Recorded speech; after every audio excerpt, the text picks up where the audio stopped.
Hello friends, আমি আবার চলে এসেছি তোমাদের সাথে আরেকটি ভিডিও শেয়ার করতে।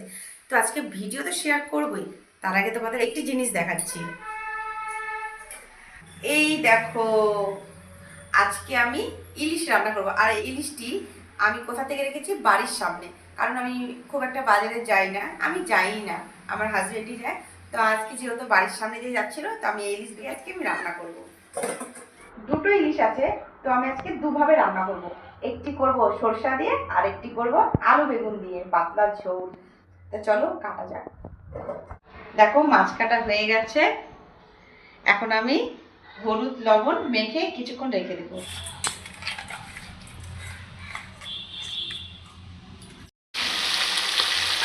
দেখো বন্ধুরা, আমি মাছ ভাজা বসিয়ে দিয়েছি। দেখো, মাছ ভাজা আমার হয়ে গেছে, একবার ভেজে নিয়েছি। তো আরও কিছুটা ছিল, সেটাও ভেজে নিচ্ছি। আর আমি হালকা করে ভেজে নেব। প্রথমে আমি আলু বেগুনের তরকারিটাই করব ইলিশ মাছ দিয়ে। প্রথমে আমি বেগুনগুলোকে আগে ভেজে নেব।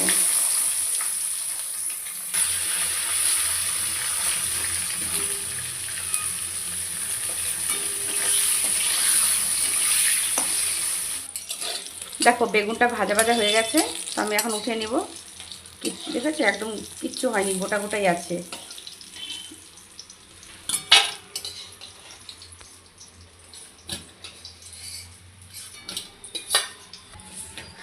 এক তেলেই আমি সোমবারে দিয়ে দিব জিরা,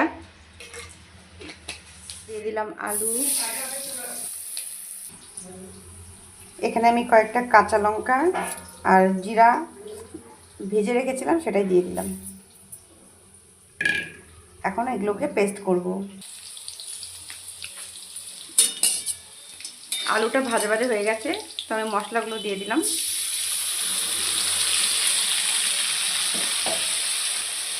দিয়ে দিব 1 চামচ লবণ, 1/2 চামচ হলুদ, কিছুটা কাশ্মীরি লঙ্কার গুঁড়ো। তো ভালো করে এখন নেড়ে চেড়ে নেব।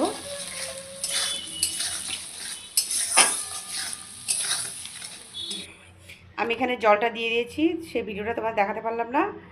আর জলটা ফুটে গেলে আমি বেগুনগুলো দিয়ে দিব। ভেজে রাখা বেগুনগুলো আমি দিয়ে দিলাম। তো দেখো, ঝোল ফুটে গেছে, তো আমি মাছগুলো দিয়ে দিলাম।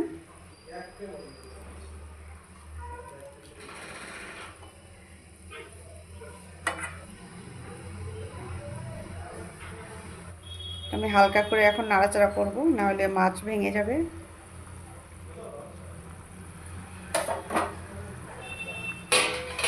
আমি এখন আবার ঢাকা দিয়ে দেব।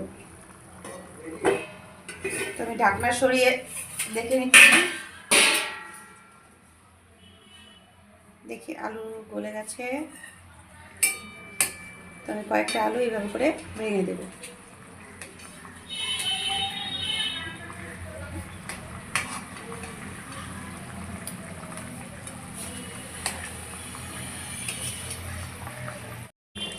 দেখো, ঝোল ভালো করে ফুটে গেছে, তো এখন আমি নামিয়ে নেব।